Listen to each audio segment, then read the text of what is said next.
मंत्र नंबर 21।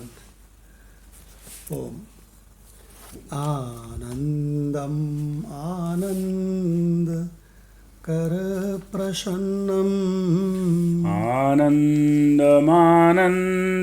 कर प्रसन्नं ज्ञान स्वरूपम निजबोधयुक्तम ज्ञानः स्वरूपं निजबोधयुक्तं योगीन्द्रम ईशं भवरोगवैद्यम योगीन्द्रमीशं भवरोगवैद्यं श्रीमद्गुरुं नित्यम् अहं नमामि। श्रीमद्गुरुं नित्यम् अहं नमामि। शांति मंत्र नंबर 4।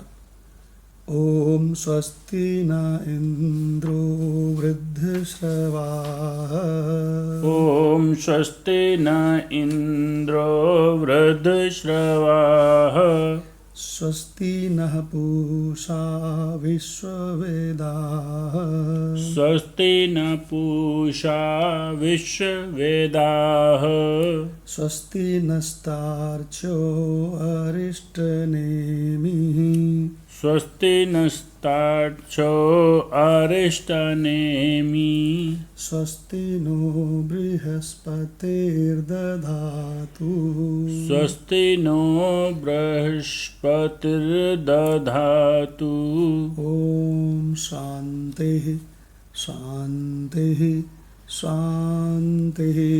ॐ शान्तिः शान्तिः शान्तिः। ओम गीता तत्वालोक ग्रंथ मुख्य रूप से चल रहा है अपना। ये गीता तत्वालोक जो है वो श्रीमद् भगवत गीता की तात्विक दृष्टि से व्याख्या है परम पूज्य ब्रह्मनिष्ठ महात्मा उड़िया बाबा जी के द्वारा। तो इसमें हम लोगों का अध्याय 13 चल रहा है और अध्याय 13 में भी मंत्र नंबर 26 गीता तत्वालोक से हो गया है। हाँ, मंत्र नंबर 26। तो मंत्र नंबर 26 का एक बार हम लोग दोबारा से ले लेते हैं। जी। मंत्र नंबर 26। तो माधव भगवान के संग 13/26। यावत् संजायते किंचित यावत् संजायते किंचित् सत्त्वं स्थावरजङ्गमम् सत्त्वं स्थावरजङ्गमम् क्षेत्रक्षेत्रज्ञसंयोगात् क्षेत्रक्षेत्रज्ञसंयोगात् तद्विद्धि भरतर्षभ तद्विद्धि भरतर्षभ। अर्थ जी।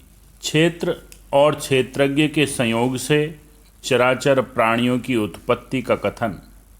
हे अर्जुन, यावन मात्र जितने भी स्थावर जंगम प्राणी उत्पन्न होते हैं उन सब को तू क्षेत्र क्षेत्रज्ञ के संयोग से ही उत्पन्न जान। जब भगवान ने क्षेत्र को अलग बता दिया कि ये जो असत जगत है 5 भूतों वगैरह का है ना, जी। स्थूल सूक्ष्म कारण वाला, ये क्या व्यष्टि क्या समष्टि सब क्षेत्र है ना, चूंकि दृश्य है। और क्षेत्रज्ञ को बता दिया, भगवान ने कहा मैं ही सभी के शरीरों में जीवात्मा बन करके और सबके शरीरों में बैठा देख रहा हूँ। जो भी कोई कहता है मैं देखता हूँ, तो वहाँ मैं के रूप में कौन है? एक ही परमात्मा। भगवान ने साफ साफ बता दिया, क्षेत्रज्ञं च अपि माम विद्धि सर्व क्षेत्रेषु भारत। सभी क्षेत्रों में, सभी शरीरों में जो क्षेत्रज्ञ है यानी कि देखने वाला, जानने वाला सो मैं ही हूँ। जी। तो इस तरह से भगवान ने, अच्छा एक बात और बताऊँ मैं, क्षेत्र और क्षेत्रज्ञ का ये जो ज्ञान है ये संपूर्ण ज्ञान है, इसके अलावा कहीं कुछ ज्ञान नहीं है, ये संपूर्ण ज्ञान है। तो इससे ऐसा लगता है कि जैसे क्षेत्र और क्षेत्रज्ञ दो चीज़ों का एग्जिस्टेंस हो, ऐसा लगता है इससे। तो भगवान बताते हैं कि क्षेत्र और क्षेत्रज्ञ ये दो चीज़ों का मतलब प्रकृति और पुरुष है ना, इन दोनों का एग्जिस्टेंस है। ये रहस्य तो मैंने अपने पुराने पिछले वो कपिल अवतार में जब मैं आया था तभी बता दिया था। जब मैं कपिल के रूप में प्रकट हुआ था तो मैंने तभी तुमको बता दिया था पुरुष और प्रकृति दो। लेकिन वो पूर्ण ज्ञान नहीं है। पूर्ण ज्ञान अब मैं जब कृष्णावतार में आया हूँ तो यहाँ पर मैं तुमको बता रहा हूँ, वो जो पुरुष और प्रकृति हमने बताया था ना, उसमें प्रकृति तो मेरी आभास रूपा है, छाया रूपा है, हैं? तो कहने लगे कि केवल पुरुष ही पुरुष है, केवल परमात्मा ही परमात्मा है, वासुदेव वासुदेव वासुदेव ही वासुदेव है। तो कहें ये सब क्या है, तो कहें वासुदेव ही अपनी माया से सर्वम, वासुदेव वासुदेव ही अपनी माया से सर्व बन जाता है। तो अगर जीव वही है, क्यों भाई, अगर जीव वही है तो जीव भी अपनी माया से अनेक बन जाना चाहिए। तो बन जाता है कि नहीं? बन जाता है। कब बन जाता है? स्वप्न में। स्वप्न में। जीव वही है, अपनी ही माया से पूरा सपने के जगत में पृथ्वी, आकाश, सूर्य, चंदा, तारे, गांव, वहाँ नदियाँ बह रही है, वहाँ मेला लगा है, वहाँ खोमचे वाला है, और वहाँ पे बग्गी खड़ी है, और वहाँ पे दूल्हा दुल्हन की शादी हो रही है, बैंड बाजे बज रहे हैं लोग। तो जब कोई चीज़ माया से बनती है तो उसमें मटेरियल नहीं चाहिए होता है। कैसे बनती है वो? माया से बनती है, कोई मटेरियल नहीं चाहिए होता है। जैसे आपको मकान बनाना है तो ईंट चाहिए, सरिया चाहिए, है ना, सीमेंट चाहिए, बहुत सारी चीज़ें चाहिए। तो इसमें मटेरियल चाहिए ना। लेकिन ये जो संपूर्ण सृष्टि बनी है ये भगवान की माया से बनी है। जो चीज़ माया से बनती है उसमें मटेरियल नहीं चाहिए होता है। देखिए भगवान ने ये सृष्टि कैसे बनाई? भगवान अपने इच्छा शक्ति से, अव्यक्त नाम की अपनी शक्ति से, माया से, सीधे सीधे सरल भाषा में बोलो तो अपनी माया से, अव्यक्त नामिनी परमेश्वर शक्ति, अनादि अविद्या त्रिगुणात्मिका परा बना दिया पूरा जगत। देखिए, तो भगवान यहाँ पर ये कह रहे हैं कि सबके शरीरों में क्षेत्रज्ञ के रूप में मैं ही बैठा हूँ, मैं ही सबके शरीरों से देख रहा हूँ। तो मैं तो क्षेत्रज्ञ हूँ, और ये जो भी मैं देखता हूँ ये सब का सब मेरी माया से बना है। कोई मटेरियल थोड़ी, मटेरियल कहीं कोई मटेरियल थोड़ी है कि 5 भूत लाओ स्थूल, और 19 के सूक्ष्म लाओ, और कारण लाओ, और इनको 2-4 लाख कंटेनरों से मंगाओ कहीं से, और फिर इनको सबको बनाओ। ऐसे नहीं, अपनी संकल्प शक्ति से, माया शक्ति से सब बना दिया भगवान ने। और एक चीज़ बताऊँ मैं, जब कोई चीज़ माया से बनती है, संकल्प से बनती है, तो उसको बनाने में टाइम भी नहीं लगता है। क्षण मात्र में पूरा सृष्टि बना के खड़ा कर देती है। खड़ा कर देती है कि नहीं? बिल्कुल। वो जो इतना भारी संसार बनाती है सपने में, स्वप्न जगत में, क्यों भाई, ये जो जीव का चेतन है चिदाभास, जी, इतना भारी जो ये जगत बना के खड़ा कर देता है सपने में, वो कहीं से मटेरियल लेके बनाया है क्या? कुछ नहीं, सद्य महाराशि बना दिया, फट। माया से बना दिया। अच्छा, उसमें उसको बनाने में वहाँ की बिल्डिंगें, वहाँ के सूर्य चंदा तारे पृथ्वी बनाने में उसको कितना टाइम लगा? क्षण भर में। देखिए भगवान, तो भगवान इस मंत्र में बताते हैं कि अर्जुन समझ गए होंगे कि क्षेत्र और क्षेत्रज्ञ के संयोग से ये सारी सृष्टि बनी है। क्षेत्रज्ञ तो परमात्मा है ना, वही सबका आत्मा है, सबका वही सब शरीरों में मैं बन करके देख रहा है। और क्षेत्र वो है जो दिख रहा है अपनी माया से। तो भगवान यहाँ पर भगवान ने ये संदेशा दिया कि अपने मुझ परमात्मा ने अपने कपिल अवतार में, जब मैं अपनी माया में प्रकट भया था, तो मैंने तुमको पुरुष और प्रकृति दो बात बताई थी ना, वो कपिल का सांख्य है। अब मैं पूर्णावतार कृष्णावतार में, भगवत गीता में तुमको वो जो उसमें कमी रह गई थी वो पूरा कर रहा हूँ। ये कृष्ण का सांख्य है, इसमें पुरुष और प्रकृति दो नहीं है, केवल पुरुष ही पुरुष है। ना क्षेत्रम, क्षेत्र की सत्ता नहीं है, न क्षेत्रम विद्यते भावो, न असतो विद्यते भावो, बता दिया भगवान ने। और ये भी बता दिया कि यह संपूर्ण ज्ञान है। बताया था भगवान ने कि एतंज ज्ञानम इति प्रोक्तम अज्ञानम यदतो अन्यथा, बताया था यही ज्ञान है।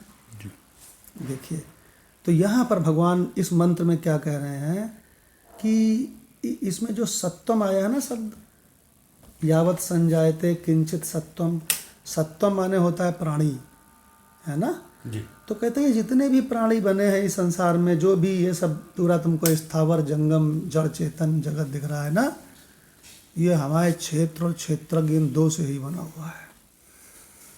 ठीक है भगवान, यही रहस्य बता रहे हैं यहाँ पर। तो अब डॉक्टर भगवान से रिक्वेस्ट है कि गीता तत्वालोक इसका ले लें, बहुत छोटा सा है। जी भगवान। जी प्रणाम। जी प्रणाम भगवान। तो भगवान इसका भावार्थ क्या है? ये परश्रेष्ठ, ये जो कुछ भी स्थावर जंगम दृश्य उत्पन्न हुआ है, उसे तुम क्षेत्र और क्षेत्रज्ञ के संयोग से ही उत्पन्न हुआ जानो। अब इसकी व्याख्या कर रहे हैं। ये भगवान ने कपिल सांख्य का सिद्धांत कहा है। वे ही प्रकृति और पुरुष के संयोग से सृष्टि की उत्पत्ति मानते हैं तथा जितने क्षेत्र हैं उतने ही क्षेत्रज्ञ या पुरुष मानते हैं। ये भगवान हम आज भी देखते हैं, कई धर्म के ऐसे संप्रदाय हैं जिनमें अभी भी कहते हैं कि आत्माएं अलग अलग हैं। बहुत सी आत्माएं, जैसे ब्रह्म कुमारी में कहते हैं बहुत सी आत्माएं ये शिव बाबा के दरबार में फिर पेश होंगी। सारी की सारी आत्माएं शिव बाबा के दरबार में पेश होंगी, फिर वो फैसला करेंगे किसका क्या करना है। सो वो सब अभी आत्मा का अपना अस्तित्व अलग अलग पृथक पृथक मानते हैं कि ए की अलग है, बी की अलग है, सी की अलग है। जबकि वेदांत ये बहुत साल पहले ये डिक्लेयर कर चुका है कि आत्मा एक ही है, और ये हमारे अनुभव में भी आती है। और जो स्वप्न की एग्जाम्पल है जो अभी आपने बताई, माधव भगवान ने बताई, बिल्कुल ठीक एग्जाम्पल है कि एक ही स्वप्न दृष्टा अपने बेड पर लेटे लेटे लाखों की सृष्टि बना लेता है। उसमें लाखों आत्माएं नजर आती, लाखों चेतन नजर आते हैं, यानी घूमते फिरते नजर आते हैं, स्थावर जंगम सब नजर आते हैं। तो क्या वो लाखों आत्माएं अलग अलग हो गई? तो ये स्वप्न का एग्जाम्पल बिल्कुल अच्छा है इस चीज को समझने के लिए कि आत्मा तो एक ही है, दो नहीं हो सकती। और इसको आगे फिर उन्होंने किया है, उड़िया बाबा ने क्लियर किया। वेदांत प्रक्रिया में तो एक ही दृष्टा और एक ही दृश्य माना गया है। उसके बाद फिर कह दिया तथा दृश्य की अपनी सत्ता भी नहीं मानी जाती, उसकी उत्पत्ति स्वप्न के समान अनिर्वचनीय है, वास्तविक नहीं है। बिल्कुल क्लियर कर दिया। इसलिए इसके बाद किसी को भी कोई संशय नहीं रहना चाहिए कि वेदांत अल्टीमेट है, एक ही दृष्टा है इसमें कहा। हालांकि अल्टीमेट में तो फिर पहुंच जाते, दृष्टा भी नहीं है। हालांकि वो पहले कह चुके हैं ऊपर, आत्मा देखने की वस्तु नहीं है। 25वें के एंड के उत्तर जो दिया उसमें दिया है, आत्मा देखने की वस्तु नहीं है, क्योंकि वह स्वयं है। तो किसको देखेगा? कौन किसको देखेगा? देखने वाला भी वही, दिखने वाला भी वही, तो कौन किसको दिखेगा? ये छिपाने और दिखाने की वस्तु नहीं है, क्योंकि वह स्वयं है। अथवा यूं कहो कि आत्मा देखने में नहीं आता, यही आत्मा को देखना है। तो आत्मा को देखना क्या है? यही देखना है कि आत्मा देखने में नहीं आ सकता। दोनों का समन्वय करें तो पूरा वेदांत क्लियर हो जाता है। जी भगवान। डॉक्टर भगवान ने बहुत गजब का निरूपण किया कि जिन धर्मों में, मजहबों में, या जिन कंट्रीज़ में, या जिन लोगों में जो अलग मानता है कि तुम्हारा आत्मा अलग, मेरा आत्मा अलग, यह अज्ञान है, यह वेद विरुद्ध है, यह गीता विरुद्ध है। अरे विरुद्ध विरुद्ध क्या कहना है, उनको अज्ञान है, सीधी सीधी बात। क्यों भगवान? और सभी बल्बों में, सभी शरीरों में, सभी चराचर में एक ही करंट है, उसी को परमात्मा कहते हैं। यहीं पे समझ में आता है। अरे कहाँ ढूंढ रहे थे जी? कहें वो मंदिर गए थे। बोले कहाँ है मंदिर? कहें फलाने साउथ इंडिया में है। बोले वहाँ क्यों गए थे? बोले सच्चा दरबार है भगवान की, वहाँ भगवान मिलेंगे इसलिए गए थे। तो इसको अज्ञान कहते हैं। यही ईश्वरः सर्वभूतानां हृदय से अर्जुन तिष्ठति। यही ईश्वर, यही विराजमान है, पूरा का पूरा वही ईश्वर। लीजिए भगवान चले जा रहे हैं, भागे। अज्ञान है, अज्ञान के कारण भागना है, यहाँ जाना, वहाँ जाना। क्यों जाना? तो डॉक्टर भगवान ने बहुत बढ़िया बात कही, आत्माएं, अनेक आत्माएं हैं, यह कहना अज्ञान है, गलत है, पता ही नहीं है कुछ, इसलिए कह रहे हैं ऐसा। तो भगवान मंदिर में जाना, इतना दूर हम गए और मंदिर में पहुँचे, इतना परिश्रम किया, तो मतलब ये केवल ऐसा ही है कि हम, एक घर है, मान लिया कोई हम अपने पिताजी से मिलने जाते हैं, पिताजी के घर में पहुँचे और पिताजी वहाँ नहीं है, केवल वहाँ की मूर्ति रखी हुई है या उनकी फ़ोटो टंगी है, और वो मिलके उस फोटो से मिलके और आ गए प्रणाम करके। बस ऐसा ही है। बस ऐसा ही इन मंदिरों में जाके आना है कि भाई उनका एक प्रतीक रखा है, उस प्रतीक से मिलके हम सोचते हैं कि शायद उनसे मिल लिया। इसीलिए सब मंदिरों में जो प्रतीक है उसको अलग अलग है, इसीलिए वो अलग है सब पिताजी के ही। हाँ ये है कहानी। देखिए भगवान, तो ये भगवान जिसको एकदम क्लियर हो जाता है, किसको क्लियर होता है? जो नित्य वेदांत का श्रवण करता है। कल आ चुका है कि श्रवण किया ब्रह्मनिष्ठ महात्मा का, वेदों को, उपनिषदों को, गीता को, सबको एकदम क्लियर समझा और अपने स्वरूप का स्वाद लेने लगे। निधिध्यासन, तो निधिध्यासन तो हमसे होता ही नहीं है। एन नहीं होता है तो बोले वी करो, विवेक करो भाई, क्षेत्र क्षेत्रज्ञ का। कहीं वो भी नहीं होता है तो क्या करो? तो कहने लगे तो कर्म योग करो। ये जो फल की इच्छा में पगलाए रहते हो 24 घंटे, है ना, इस माया में, झूठे इस माया में, ये झूठे सपने में तुम पगला गए हो। क्यों भाई? मोह निशा सब सोवन हारा, देखें स्वप्न अनेक प्रकारा। देखो भगवान, अनुकूलता में के लिए पगलाए पड़े हैं, प्रतिकूलता से घबराए पड़े हैं। अरे देखो भगवान क्या बढ़िया बात है। अज्ञान और ज्ञान, बस यही खेल है भगवान, और कुछ नहीं है। तो कि नहीं तो ऐसा कर लो। तो हाँ, तो बोले कि अच्छा कर्मयोग करो। तो बोले कर्मयोग में क्या है?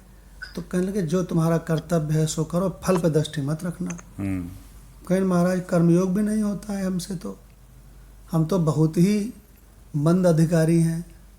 मंद नहीं, मंदस्ट। क्यों भगवान? हमारे कानपुर में कहते हैं लीचड़ नहीं है, लीचड़ेस्ट हैं। तो बोले भगवान ने कहा उसका भी उपाय बताया है। क्या? एन से निधिध्यासन नहीं हुआ, वी से विवेक नहीं हुआ, तो और नीचे आओ, के से कर्मयोग भी नहीं हुआ, तो एस से श्रवण करो। कहें कब तक करें? कहें जब तक जीवित हो श्रवण करते रहो, करते रहो, और तो कुछ होगा नहीं तुमसे। एन वी के तो होगा नहीं, श्रवण करो। तो भगवान ने भगवत गीता के थ्रू एक गारंटी ले ली कि जो तत्वज्ञानी महापुरुषों से निरंतर श्रवण करते रहते हैं वो भी उसी ट्रेन में सवार हो गए, वो भी भवसागर से पार निश्चित हो जाते हैं। अब लो, अब इससे सरल तो कोई चीज हो नहीं सकती। तो डॉक्टर भगवान ने बहुत बढ़िया बताया। सुन भी नहीं सकते तो और कहें हम सुन भी नहीं सकते, हम तो हमारा इधर उधर मन भाग जाता, हम सुन नहीं सकते, तो कहें भाग यहाँ से, फिर भाग जाए यहाँ से। क्यों भाई? जाके कर्मकांड वगैरह कर। भगोड़ा, इसके नीचे एक 5वां हो गया भगोड़ा। तो भगवान इस प्रकार से डॉक्टर भगवान ने बहुत सरल भाषा में बहुत बढ़िया निरूपण किया। जो नित्य श्रवण करते हैं वेदांत का, उनका भगवान वेदांत में पूर्ण निष्ठा हो जाती है, स्वरूप में पूर्ण निष्ठा हो जाती है। तो अब कंचन भगवान से रिक्वेस्ट है कि गीता रस रत्नाकर का 13/26। जी भगवान, प्रणाम भगवान। जी प्रणाम।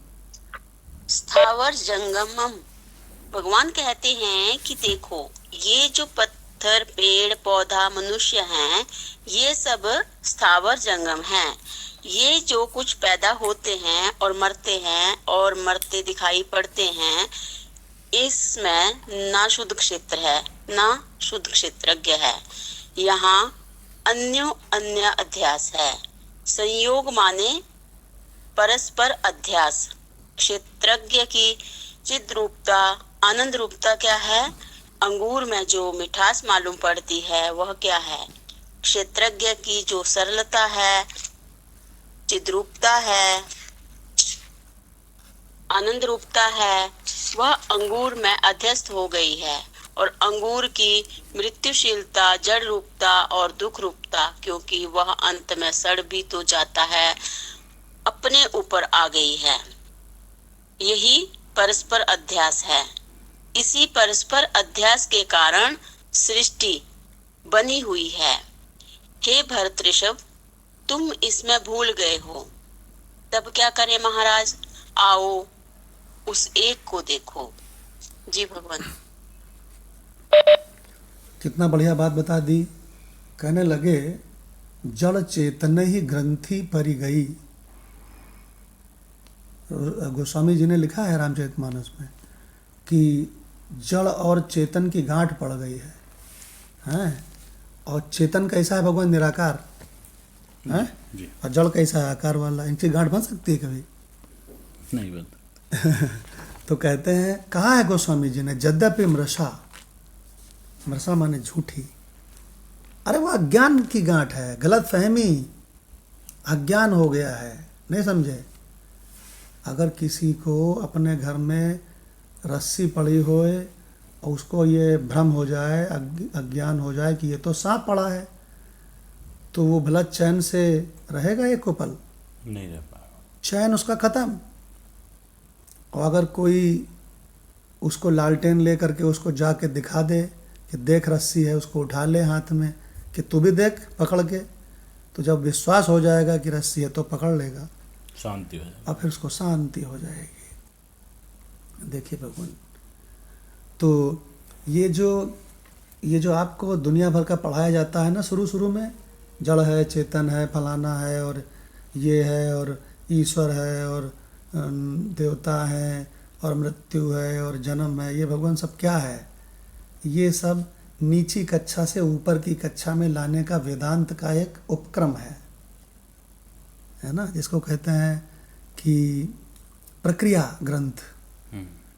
और बाद में जब अल्टीमेट ग्रंथ में आते हो, आप सिद्धांत ग्रंथ में आते हो, तो मालूम क्या कहते हैं? मैं अनंत चिदाम बोध हो, मैं अनंत चैतन्य का अम्बोधि माने समुद्र हूँ। और कहें विश्व एक तरंग है, विश्व बीच आदि कल्पना। लीजिए भगवान, बिल्कुल टॉप क्लास ग्रंथों में आओ, अष्टावक्र गीता, अवधूत गीता, योग वासिष्ठ महारामायण, उपनिषद, शंकर भाष्य, देखो भगवान तो लेवल है अपना अपना लेवल। अगर तुम्हारा लेवल नहीं है तो तुम्हारे लिए सोमवार व्रत का था मंगलवार व्रत का था, बुधवार व्रत का था, हैं कहने लगे कि शुक्रवार व्रत का था, तो कहने लगे कि महाराज कौन से दिन व्रत रहना चाहिए? कहें ये सब भगवान के दिन है, सब दिन रहना चाहिए, लगातार भूखे रहो मर जाओ। अरे अज्ञान हटाओ, अज्ञान। भगवान कृष्ण ने कृष्णावतार में ये क्यों नहीं कहा कि कर्मकांड किया करो? अरे पूर्ण ब्रह्म बोल रहा है, ये क्यों बताएगा कि कर्मकांड करो? पूर्ण ब्रह्म बोल रहा है, ये क्यों कहेगा द्वैत उपासना करो? कृष्ण जानते हैं कि दूसरा है ही नहीं। पूरी भगवत गीता में भरा पड़ा है कि दूसरा नहीं है। क्या भगवान?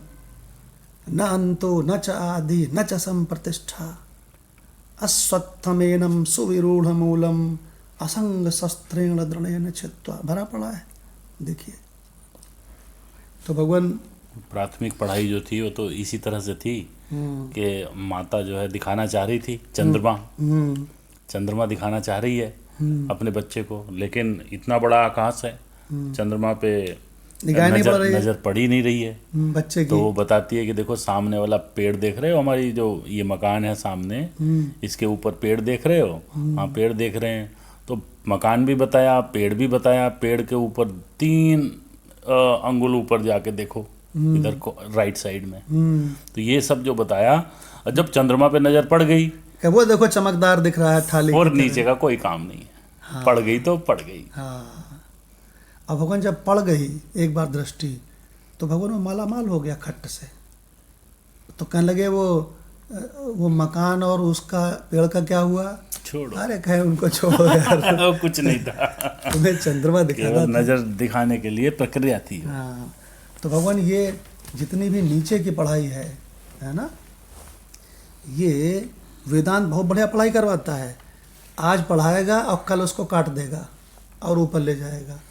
वहाँ कुछ पढ़ाएगा फिर उसको भी काट देगा, फिर और ऊपर ले जाएगा उसको भी काट देगा। और ऐसे वेद ने भी यही किया, पहले कर्मकांड करवाया और फिर उसको मालूम क्या कहता है? छोड़ दो। फिर उपासना करवाई, फिर कहें महाराज उपासना मेरा इष्ट। अरे कहें छोड़ो यार तुम इष्ट, ऊपर बढ़ो। कह लगे वो अब ऊपर क्या है? तो कहने लगे ज्ञान। तो बोले वो द्वैत उपासना का क्या कहे, उसको छोड़ दो। वेद ने भी यही कराया है और यही महात्मा भी कराता है। वो अभी आया था ना पीछे जो कंचन भगवान ने, अरे वो कंचन भगवान ने उसी का तो भेजा है, क्या बोलते हैं, NVKS, तो वो सुपरहिट हो गया है वो कल हमने देखा, कल ही जारी हुआ वीडियो और कल ही उसके 300 से ऊपर व्यूज हो गए पूरे इंडिया में। पता नहीं भैया, गजब जिज्ञासु हैं। तो भगवान इस प्रकार से क्षेत्र और क्षेत्रज्ञ के संयोग से सब बने हैं पूरी सृष्टि में, और इसमें जो क्षेत्र है सो मायावी है ना, ये अपीयरेंस है, एक्चुअल में नहीं। डॉक्टर भगवान का कितना बढ़िया वेदांत क्लियर हो गया। उन्होंने डंके की चोट पर कह दिया कि अनेक आत्माएं जो जानते हैं सो रहस्य जानते नहीं हैं। देखिए भगवान वेदांती हंसता है।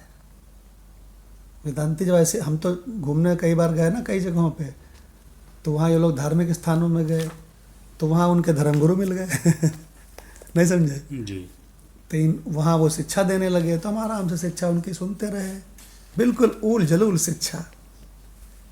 लेकिन लोकाचार क्या कहता है कि वहाँ चुप रहो, हैं, उनसे हाथ जोड़ के कह दो बहुत बहुत धन्यवाद, ये लोकाचार कहता है। वही हमने किया। विजानन विद्वान भवते ना अतिवादी। अगर आप संपूर्ण रहस्य जानते हैं तो आपको अतिवादी नहीं होना चाहिए। इस संसार के अज्ञान की परंपरा जैसे चल रही है चलने दो। कोई आपका तत्व ज्ञान नहीं समझने जा रहा है, बड़ा धैर्य चाहिए। तो भगवान कितना सुंदर और सरल हम लोगों का ये सत्संग उसमें स्पष्ट बातचीत। तो अब भगवान ज्ञानेश्वरी गीता, लाल सिंह भगवान से रिक्वेस्ट है कि ज्ञानेश्वरी गीता ले लें 13/26। प्रणाम भगवान। क्षेत्रज्ञ नाम का जो आत्म तत्व मैंने तुम्हें बतलाया है और जिन्हें क्षेत्र बतलाया है, उन दोनों के संयोग से ही भूत मात्र की सृष्टि हुई है।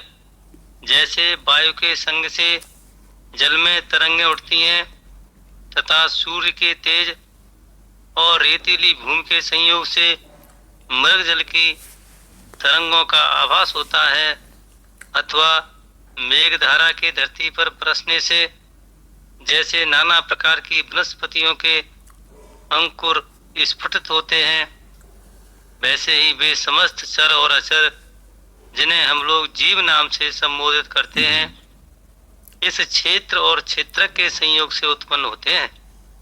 अतएव हे अर्जुन, इनमें से जो प्रधान अथवा मुख्य तत्व क्षेत्रज्ञ है, उससे ये नाम रूपात्मक भूत सृष्टि भिन्न नहीं है। जी भगवान। एकदम स्पष्ट कर दिया भगवान। बिल्कुल वेदांत को, पूरी भगवत गीता में वेदांत को यानी कि ब्रह्म विद्या को एकदम क्लियर करते चले जा रहे हैं। तो माधव भगवान, ये जो भगवत गीता में हर चैप्टर है, इसका जो नाम लिखा है उसमें लिखा है कि नहीं लिखा है ब्रह्म विद्या? बिल्कुल लिखा है भगवान। ओम तत्सद इति श्रीमद् भगवद गीतासु उपनिषत्सु ब्रह्म विद्यायाम योग शास्त्रे, लिखा है कि नहीं लिखा है? श्री कृष्ण अर्जुन संवादे क्षेत्र क्षेत्रज्ञ विभाग योगो।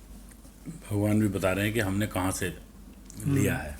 हाँ भगवान, हमारे गुरु ने कहाँ से पढ़ाया। हाँ भगवान गीता में बार बार कह रहे हैं कि ये कर्मकांड का ग्रंथ नहीं है, ये द्वैत उपासना का ग्रंथ नहीं है, ये तुम्हारे तीर्थ व्रत जप तप ये फलाना दान और ये सब इसका ग्रंथ नहीं है। तो बोले किसका ग्रंथ है? गीता के हर चैप्टर में उसका नाम नीचे लिखा है, उसमें लिखा है ब्रह्म विद्यायाम, ब्रह्म विद्यायाम। हमने कई लोगों से कहा गीता तो ब्रह्म विद्या का ग्रंथ है, तुमको ब्रह्म विद्या आती है? कहीं ब्रह्म विद्या क्या होता है गीता में तो कहीं नहीं लिखा। देखिए भगवान, हमने कहा गीता में हर चैप्टर में लिखा है ब्रह्म विद्या, हर चैप्टर में लिखा है। ब्रह्म विद्या नाम से डरते हैं लोग कि क्या चीज है। एक अज्ञान है। अज्ञान। तो भगवान अब बहुत गजब का मंत्र शुरू हो रहा है, मंत्र नंबर 13/27। अब भगवान ये बताने जा रहे हैं कि यार देखो अर्जुन, हमने तुमको जो बताना था सब बता दिया। देखो कुछ लोग अभी लेट लतीफ़ ज्वाइन किए हैं, जैसे मदन लाल भगवान, जैसे जयप्रकाश भगवान। तो इतना बढ़िया सत्संग हो गया इतनी देर में कि संपूर्ण ब्रह्म विद्या आ गई। तो लेट लतीफ़ वाले लोगों से रिक्वेस्ट है कि बाद में ऑडियो सुन लें। तो अब भगवान कह रहे हैं कि जब हमने तुमको ये संपूर्ण रहस्य बता दिया सृष्टि का, कि ये जो भी तुम यहाँ देख रहे हो चर अचर, ये सब का सब क्षेत्र और क्षेत्रज्ञ के संयोग से ही बना है। अब उसमें क्षेत्रज्ञ तो साक्षात वस्तु है और क्षेत्र उसमें अपीयरेंस है, ये भी बता दिया भगवान ने। और ये भी बता दिया कि सभी क्षेत्रों में यानी सभी शरीरों में क्षेत्रज्ञ चेतन आत्मा एक ही है। और ये भी बता दिया वही चेतन आत्मा मैं हूँ। और ये भी बता दिया कि सभी शरीरों में बैठ करके मैं चेतन आत्मा ही देख रहा हूँ। देखिए भगवान कितनी बढ़िया बात है। तो अब भगवान कह रहे हैं कि ये जो हमने दृष्टि दी है, इस सच्ची दृष्टि से देखता कौन है? सच्ची दृष्टि किसकी है? कहीं ऐसा तो नहीं कि तुम माया की हिप्नोटाइज दृष्टि से देख रहे हो, अनेकता दिख रही है? क्या तुम्हारे अंदर यथार्थ दृष्टि है? अब भगवान ये अर्जुन से कह रहे हैं। बहुत ही अद्भुत मंत्र, मेरा बड़ा प्रिय मंत्र, गुरु भगवान का बड़ा प्रिय मंत्र, स्वामी अखंडानंद जी का अत्यंत प्रिय मंत्र और अनुभवानंद जी का यह प्रिय मंत्र, हंसानंद जी का यह प्रिय मंत्र, यह मंत्र है ही ऐसा। 13/27 समम सर्वेषु भूतेषु समं सर्वेषु भूतेषु तिष्ठन्तं परमेश्वरं तिष्ठन्तं परमेश्वरम्। समम सर्वेषु भूतेषु, सभी भूतों में, सभी 5 भूतों में, सभी प्राणियों में, है ना, समम समान रूप से, तिष्ठन्तम व्याप्त है, रहता है, परमेश्वरम परमेश्वर। लो एक लाइन में पूरा वेदांत। जाओ मंदिर, लो भाग रहे हैं मंदिर मस्जिद, और पूरी जिंदगी मंदिर मस्जिद भागने के बाद भी छूछे के छूछे। हे भगवान, समम सर्वेषु भूतेषु समं सर्वेषु भूतेषु तिष्ठन्तं परमेश्वरम् तिष्ठन्तं परमेश्वरम्। तिष्ठन्तं माने स्थित। सभी प्राणियों में, सभी 5 भूतों में समान रूप से वही एक परमात्मा, एक तिष्ठन्ति माने स्थित है, स्थित है, पहले से ही है। तुम ऐसा देख पा रहे हो कि नहीं? बस विनश्यति स्व अविनश्यन्तम् विनश्यतु अविनश्यतम्।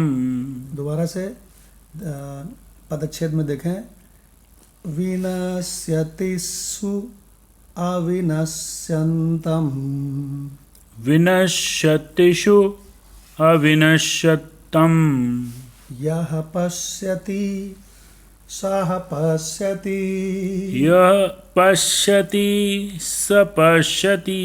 भगवान कह रहे हैं विनश्यति सु।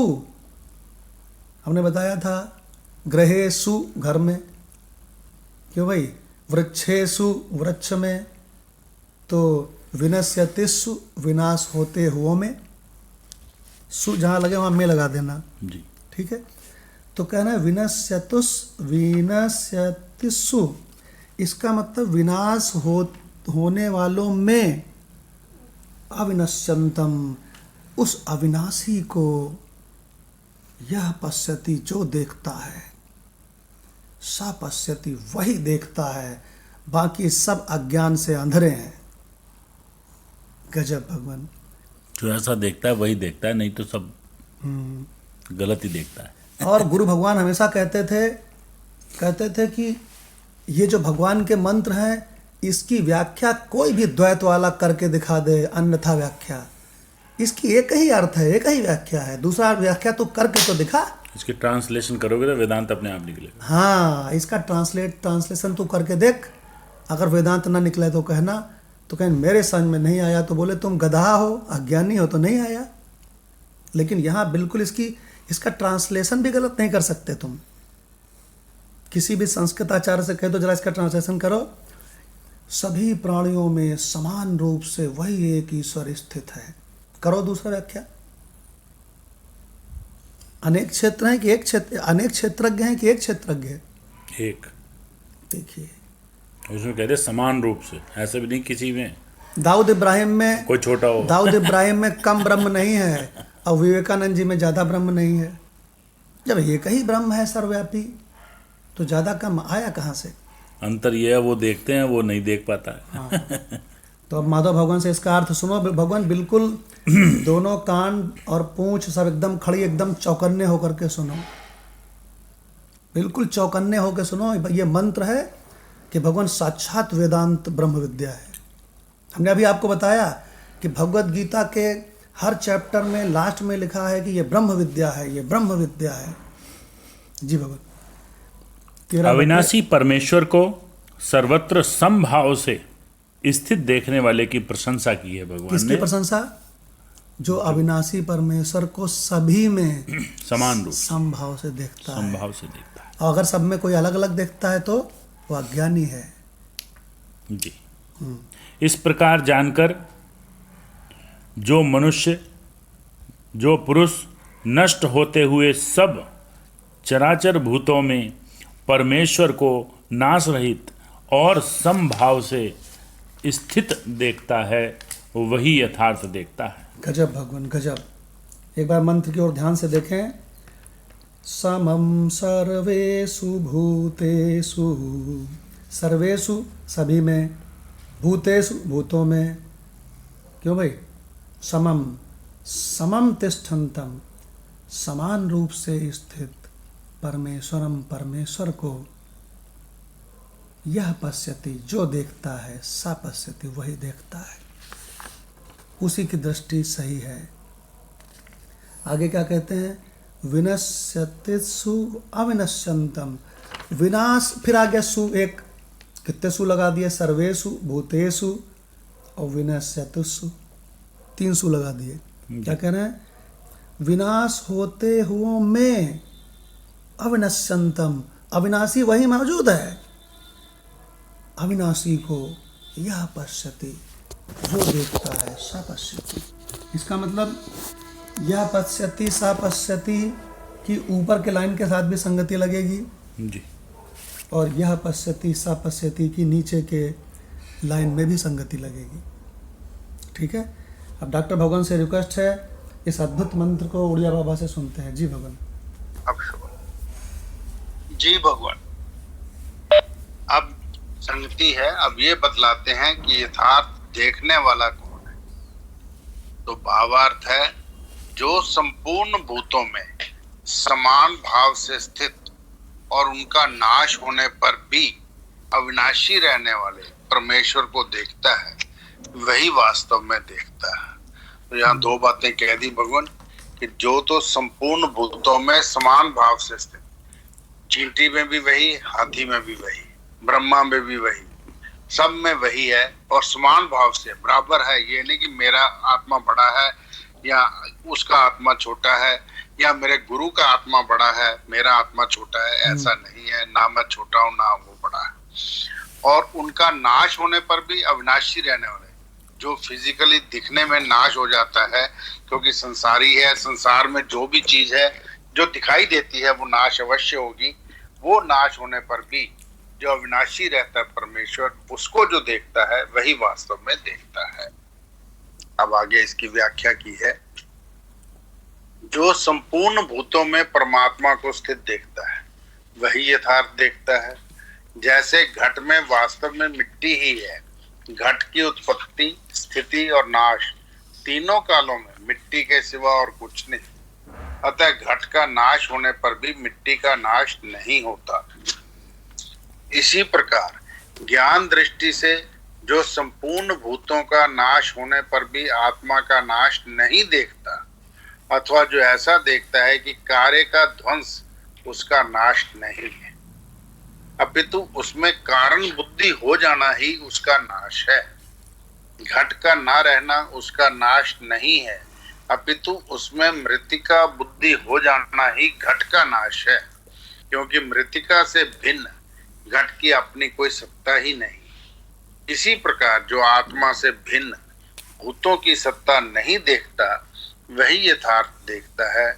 जो उनकी भिन्न सत्ता देखता है वह तो नेत्रहीन है। वो यहाँ नेत्रहीन कह दिया, गाली दे दी एक कि वो तो अंधा है जो अलग अलग देखता है, अलग कुछ नहीं है। जी गजब भगवान गजब, क्या सुंदर 24 कैरेट ब्रह्म विद्या चल रही है। हर घट है सूझे नहीं, सभी, हर घट, घट माने घड़ा, यानी कि सभी शरीरों में है लेकिन सूझे नहीं। देखो तुलसीदास क्या कह रहे हैं। तुलसीदास अपने आप को बड़ा द्वैत उपासक समझते थे और बड़ा तीस मार्का समझते थे। जब ब्रह्मनिष्ठ महात्माओं की सभा में गए, बड़ा प्रश्न किया तो लोगों ने कहा चुप, तुलसी कहीं का चुप, ध्यान से सुन। और चुपचाप सुनता रहे 3 साल तक, बोलना मत बीच में। भगवान सुना इन्होंने तो तुलसीदास जी दंग रह गए सुन करके। चूंकि पूर्ण वैराग्यवान थे, पूर्ण श्रद्धावान थे, तो भगवान खट खट खट उनको ब्रह्म विद्या, ब्रह्म ज्ञान हो गया। पूर्ण श्रद्धा और पूर्ण वैराग्य से खटाक से ज्ञान होता है। तो भगवान फिर तुलसीदास जी ने क्या लिखा है बाद में, ऐसा गजब का वेदांत लिखा है कि पूछो मत।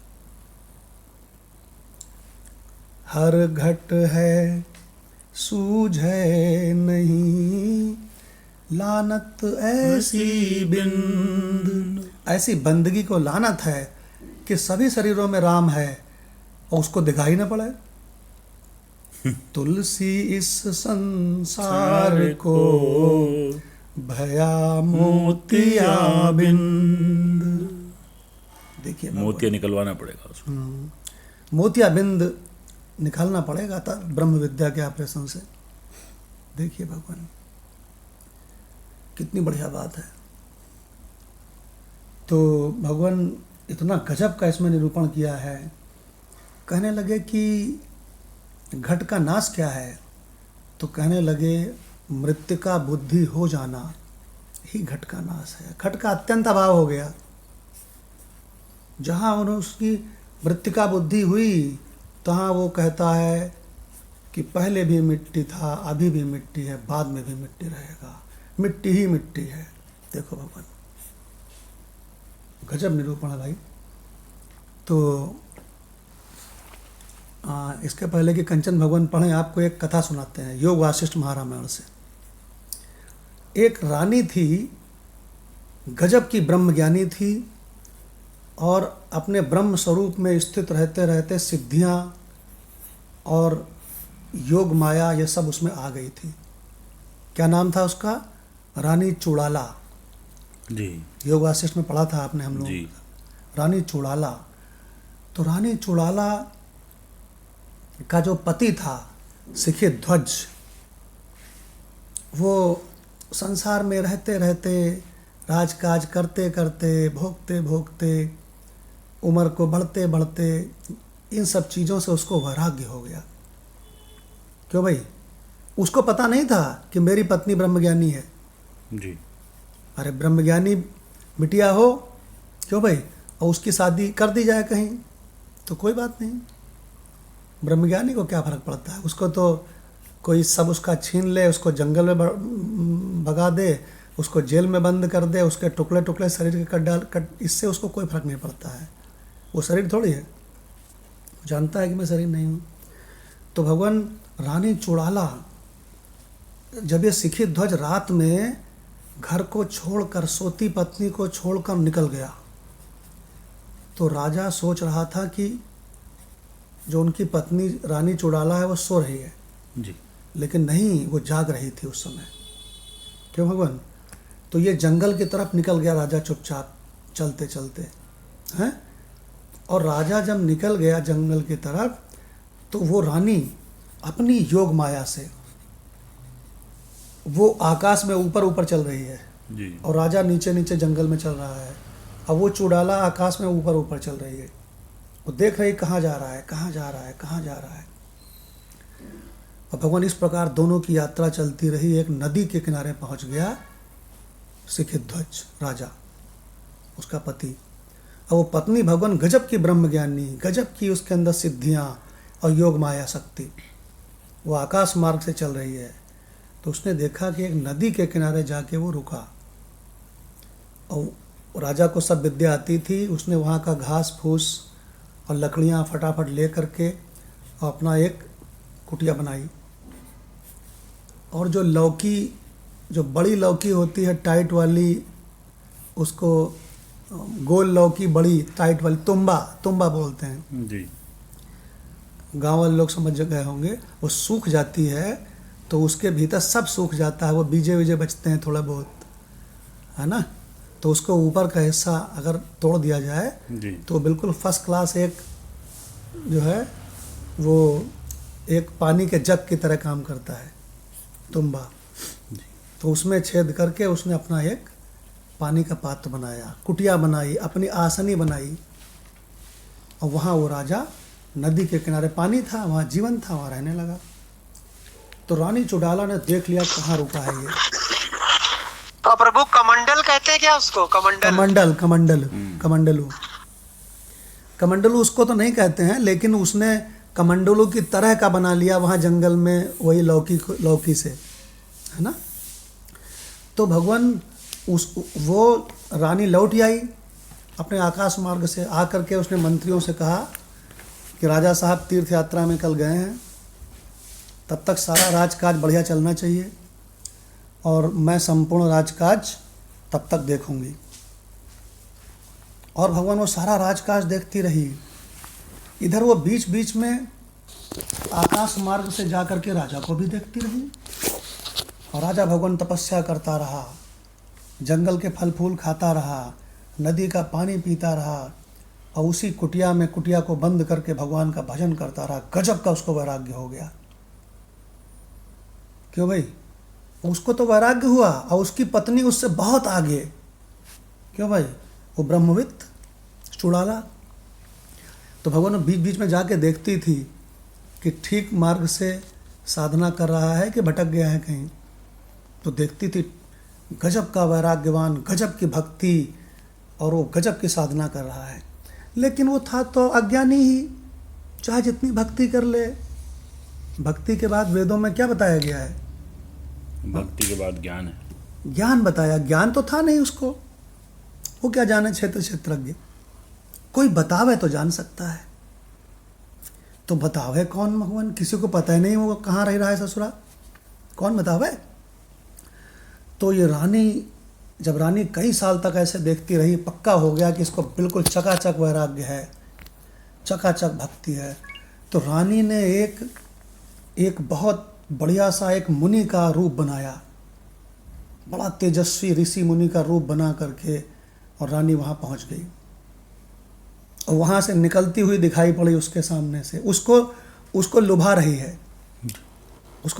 है, अपने पति को, शिखित ध्वज को, कि उसने देखा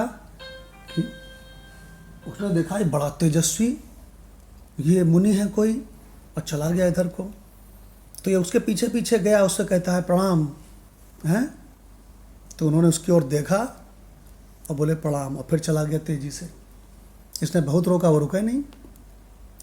फिर ये पहुंची कुछ दिनों के बाद, फिर उसको दिखाई पड़ी, फिर देखो उसको लुभा रही है, उसको ललचा रही है, और बड़ा आकर्षक उसका व्यक्तित्व। तो ये आकर्षित हुआ भगवान उससे, अरे ये महात्मा बहुत बढ़िया मिल गए, अगर ये महात्मा हमको मिल जाए तो हमारा कल्याण कर सकते हैं। सुना है महात्माओं से ज्ञान होता है।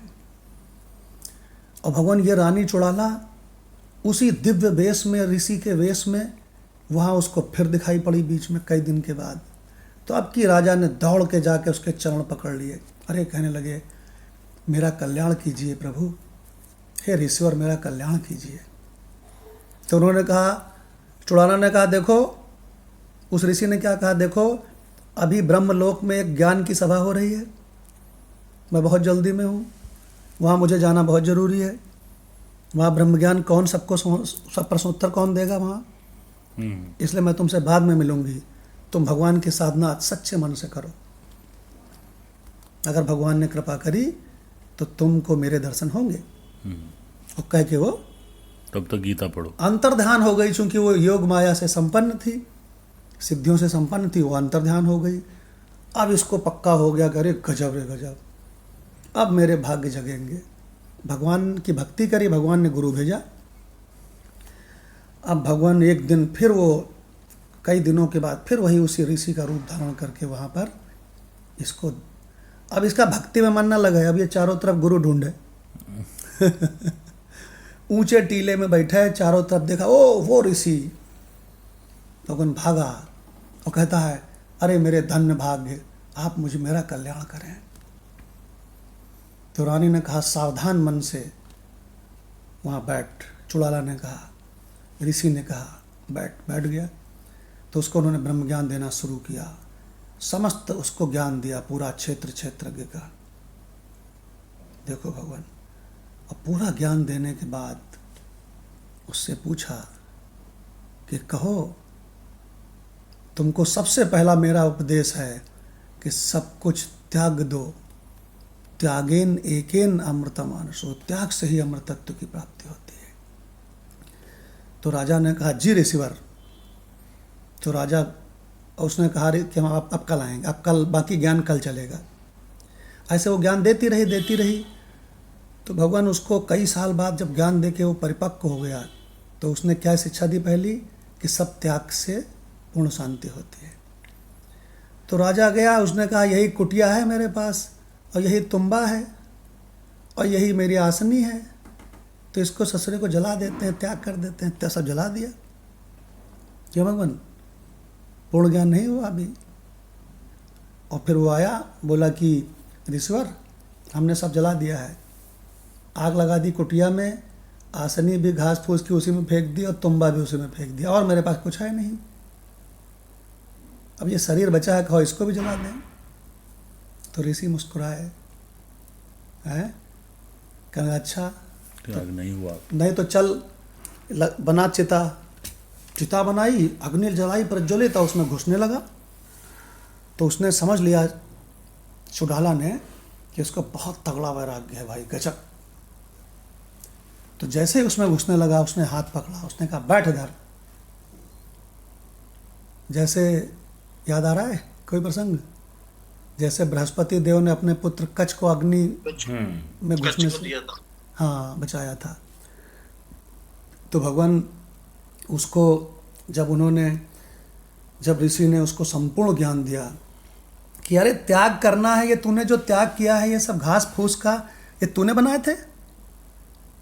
तूने नहीं, मैंने तो नहीं बनाए थे। तो बोले जो चीज़ तूने नहीं बनाई उसके त्याग का क्या मतलब है? क्यों? अपना त्याग कर। तो उसने कहा अपना त्याग? तो मैं जलने जा तो रहा था इस शरीर को जलाने। तो उन्होंने कहा ये अपना त्याग नहीं है, ये जिस शरीर को तू जलाने जा रहा है 5 भूतों का, ये तूने बनाया है? वो हिल गया, उसने कहा नहीं मैंने तो नहीं बनाया है, तो ईश्वर ने बनाया। तो बोले ईश्वर की चीज़ को तू जला के और त्याग करके अपना त्याग समझता है? अपना त्याग कर, तू अपना त्याग कर, अपना त्याग कर। तो भगवान उसको जब पूरा और गहन ज्ञान दिया वेदांत का, क्षेत्रज्ञ का, तो राजा से पूछा, समझ में आया? उसने कहा बिल्कुल आ गया। तो उन्होंने कहा किसकी पूजा कर रहे थे अभी तक? इतने दिन से बहुत पूजा करते थे तुम, सुबह से शाम तक।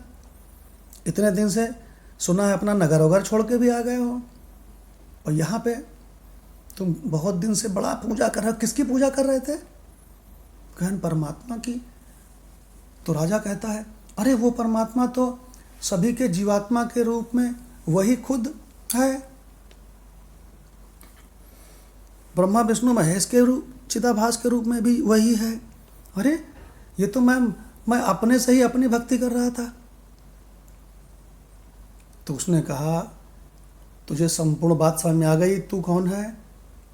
तो उसने कहा अरे मैं तो ब्रह्म हूँ, जब मैं था तब हरि नहीं, अब हरि है मैं नहीं। ये हुआ त्याग, ये अब त्याग हो गया। ये बीच में एक बेकार का मैं उत्पन्न हो गया था, अज्ञान वाला। इसी को अहंकार कहते हैं। वो अहम नहीं है, वो अहंकार है, करा हुआ है। उसने उसने कहा वो मैं पता नहीं कहाँ चला गया जिसको अभी अज्ञान था। राजा ने कहा अरे मैं तो वही परब्रह्म हूँ, मैं तो सर्वत्र व्याप्त हूँ, वही परब्रह्म हूँ। उसको पूर्ण ज्ञान हो गया। तो फिर वो ऋषि कहते हैं जिसको जब पूर्ण ज्ञान हो जाए तो वो जंगल में रहे या अपने घर में रहे, इसमें क्या अंतर है बता राजन? तो उसने कहा महाराज कोई अंतर नहीं है। तो कहने लगे तो फिर वो अपना घर बार छोड़ करके जंगल में अगर आवे और शरीर को खूब कष्ट देवे तो समझदार है कि बुद्धि से मूर्ख है? तो उसने कहा महाराज बुद्धि से मूर्ख है। वो तो यहाँ भी वही है, वो वहाँ भी वही है। क्यों जाना जंगल? भगवान ने गीता में लिखा है अपने शरीर को कष्ट देना, मेरे जीवात्मा को कष्ट देना, ये मूर्खता के सिवाय कुछ नहीं है। देखो भगवान, तो भगवान उसको वो उस ऋषि ने, अभी तक पता नहीं चला है उसको कि मेरी पत्नी चुड़ाला है, मेरी पत्नी ब्रह्मज्ञानी और सिद्ध पत्नी चुड़ाला, अभी पता नहीं चला है। तो ऋषि ने कहा तो ठीक है, छोड़ ये कुटिया पुटिया और चल मेरे साथ। तो उसने कहा जी गुरुदेव। वो योग मार्ग से राजा को ऊपर उड़ा के आकाश में ले गई। अब आकाश में उसने यात्रा करी लाखों किलोमीटर, इधर उधर सब जगह, और फिर उसने एक जगह एक महल बना दिया अपने माया से, और उस महल में ये सब रहे दोनों। क्यों भाई? और खूब ब्रह्म ज्ञान, बहती रही गीता की गंगा, वेद श्रुति और ज्ञान की गंगा। अब उसका बिल्कुल पक्का हो गया, बढ़िया। अभी बताया नहीं उसने कि मैं तुम्हारी पत्नी हूँ। जब उसको पूरा ज्ञान हो गया वहाँ भगवान वायु में, वहाँ उस नगरी में, माया नगरी में, तब उसने कहा कि चलो तुम्हारे घर चलते हैं। तब वो उनको उनके नगर में ले गई। और वहाँ सब लोग राजा साहब आ गए, राजा साहब आ गए, राजा साहब आ गए। और राजा भी हर्षित, अब कोई शौक थोड़े रहा उसको, शौक मोह उसका चला गया था। और साथ में वो रिसीवर भी। अब उसके नगरी में पहुँचे तो उसके नगरी में जा कर के जब रहे, सब बात क्लियर हो गई, तो वो हंसने लगी, खूब हंसी। वो रिसीवर खूब हंसे, और हंसने के बाद वो वही देखता क्या है राजा की वो ऋषि चुड़ाला के रूप में बदल गई। तो उसने कहा, अरे देवी तुम? तो उन्होंने कहा, याद करो जब मैं तुमसे कहती थी कि मुझको आत्मज्ञान है, तब तुम मेरी खिल्ली उड़ाते थे, याद करो। अरे उसने कहा, राजा ने कहा, हाँ हाँ देवी सही कहा तुमने, अब तुमको समझ में आया कि आत्मज्ञान से ही पूर्णत्व की प्राप्ति होती है। समझ में तो तुमको आया, लेकिन 36 साल बर्तन मांज के वही हमें ध्यान आ रहा था, वही बर्तन मांजने वाली प्रक्रिया थी ये। समझ में तो तुमको आया, लेकिन तुम बढ़िया अधिकारी नहीं थे। क्यों भाई? तुमको 12 साल बर्तन मंजवाया गया, 12 साल उपले कटवाए गए, 12 साल जंगल कटवाया, तब तेरी समझ में आया राजन। लेकिन राजन कोई बात नहीं, आ तो गए रास्ते पर। अब भगवान उसको पूर्ण बोध दोनों को हो गया, दोनों खूब सुखपूर्वक राज्य करते रहे। बहुत बढ़िया कथा है। योग वासिष्ठ में आप लोगों ने मेरे साथ पढ़ी है, चुड़ाला और सिखे ध्वज की कथा, उसको हमने अपने शब्दों में सुना दिया है बस। बहुत बढ़िया। तो भगवान क्षेत्र और क्षेत्रज्ञ का ज्ञान ही संपूर्ण ज्ञान है। और ये ज्ञान जिसको हो जाता है, वो जैसे अपने आप को क्षेत्रज्ञ परमात्मा स्वरूप देखता है, वैसे ही सामने वाले डॉक्टर साहब को भी देखता है, सामने काली कंचन भगवान को भी वही परमात्मा स्वरूप देखता है, जयप्रकाश को भी परमात्मा स्वरूप देखता है, और कहता है तू आनंद स्वरूप है, इस संसार में ज़्यादा मत लिपटा कर, ये संसार दुख रूप है। तो जयप्रकाश कहते हैं हाँ ये बिल्कुल सही, हमने अनुभव भी यही किया है, लेकिन फिर भी उस संसार में ज़्यादा लिपट जाते हैं। मदन लाल भगवान से कहते हैं भगवान नाती पोते और ये अब दुनियादारी से दूर रहो। वेद तो कहता है 50 साल के बाद ही दूरी बना लो। क्यों भाई? गृहस्थ कब खत्म है वेद के अनुसार? 50 में। लेकिन भगवान वेद की कौन मानता है? रिटायरमेंट की उम्र 50 बनानी चाहिए कि 60? 60 बनाना वेद विरुद्ध है। 50 होनी चाहिए। 50 होनी चाहिए। भगवान 70, भगवान मैं 70। संसारी लोग कहते हैं अभी हम और नौकरी करब। हमारा एक्सटेंशन कर दो जी। अच्छा, और सबसे बड़ी मूर्खता की बात क्या है कि रिटायरमेंट होने के बाद भी, पेंशन मिलने के बाद भी कहीं फिर नौकरी ज्वाइन कर लेते हैं। हे भगवान, देखो भगवान चुड़ाला की कथा गजब की कथा है। और यहाँ ये भी तुमको बता दें, स्त्री छोटी नहीं होती। स्त्री वो स्त्री ज़्यादा महान थी कि वो राजा पुरुष? स्त्री महान थी। देखो, स्त्री जिसको भी अपने स्वरूप का ज्ञान हो गया, वो स्त्री पुरुष मत देखना, जाति को जाति मत देखना। नहीं, उसका प्रेम सही प्रेम था कि वो ये चाहती थी कि भाई हमारे इसका कल्याण हो। पति का भी कल्याण हो जाए। हाँ, यस। तो एक दूसरे को जोड़े में ऐसी चाहना चाहिए, ऐसा ही चाहना चाहिए। अगर तुमने चाहा है तो असली चाहत ये है कि भाई उनको भी ज्ञान करा दो। अरे इसी सच्चे प्रेम और सच्ची चाहत के चक्कर में तो हमारे घर में मेरी दुर्दशा हुई। हमने पत्नी से कहा ब्रह्म ज्ञान प्राप्त करना चाहिए। अब पत्नी के माता पिता ने उसके मन में द्वैत भक्ति ऐसी बैठा दी है कि इसके प्रति थोड़ा उनको दुराग्रह करा दिया है। तो हमने कहा कोई बात नहीं देवी, इस जन्म में नहीं तो किसी न किसी जन्म में पहचानना तो परमात्मा स्वरूप को ही पड़ेगा, तभी कल्याण है। नहीं समझ में आ रहा, ना समझ में आए। और ईश्वर की ऐसी कृपा कि उसने इतने बढ़िया हमारे प्रेमी प्रेमी मित्रों को मिला दिया। और भगवान मायावी लोक में, उसी आकाश में, और बढ़िया ब्रह्म ज्ञान चल रहा है ऋषि और चुड़ाला का। चुड़ाला और सिखे ध्वज की कथा, कितनी बढ़िया कथा है भगवान, कितना भारी उपदेश है इसमें। सारी पोल पट्टी भोगों की भी खुल गई, और इसमें सारी पोल पट्टी द्वैत उपासना की भी खुल गई, सारी पोल पट्टी पुरुष और स्त्री के भेद की भी खुल गई। भगवान कौन सी पोल पट्टी नहीं खुली इस योग वासिष्ठ की कथा में। योग वासिष्ठ में ऐसी अनेक कथाएं हैं। और भगवान योग वासिष्ठ जब चल रहा था तो बार बार सब लोग कह रहे थे साधु साधु साधु। हमें याद है डॉक्टर भगवान, माधव भगवान, राणा भगवान, मदन लाल भगवान, कंचन भगवान, काली भगवान, सब भगवान कहते थे वाह भगवान वाह, क्या ग्रंथ वो हम पे कोरोना की कृपा हुई थी। कोरोना की कृपा हुई थी, हाँ भगवान, कोरोना की कृपा हुई थी। कोरोना के टाइम में वो डबल चला सुबह शाम, बहुत चला भगवान।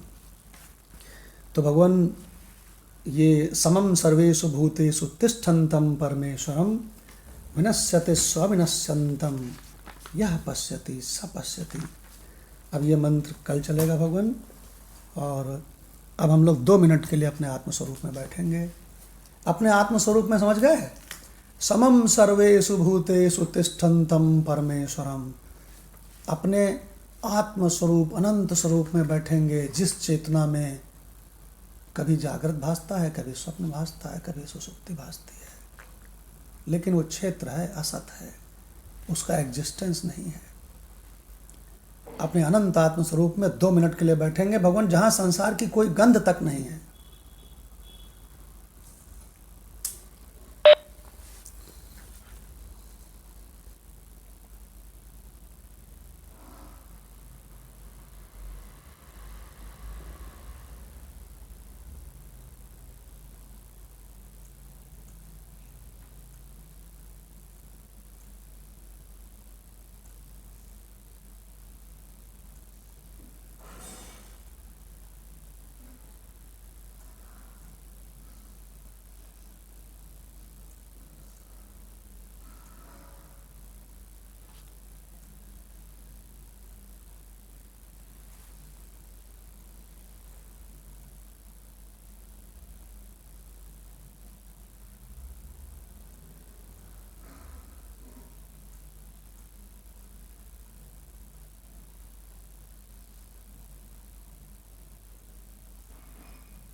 जब जिज्ञासु इस रहस्य को समझता है तो कहता है रूप रहितो अहम, निराकारो अहम, अनंतो अहम, वजन रहितो अहम, आकार रहितो अहम, सर्व रहितो अहम, अनंतो अहम, स्क्रीनो अहम, मैं वो अनंत स्क्रीन हूँ जिसमें जागृत स्वप्न सुसुप्ति बारी बारी से भास भास के खत्म हो जाते हैं, चले जाते हैं। वे तीनों आने जाने वाले स्वभाव के हैं और मैं शाश्वत हमेशा रहने वाले स्वभाव का हूँ, और उसका कल्याण हो जाता है। ओम शांति शांति शांति। प्रणाम भगवान। प्रणाम भगवान। प्रणाम प्रणाम भगवान। नाना भगवान। भगवान। प्रणाम प्रणाम सतीश भगवान। प्रणाम।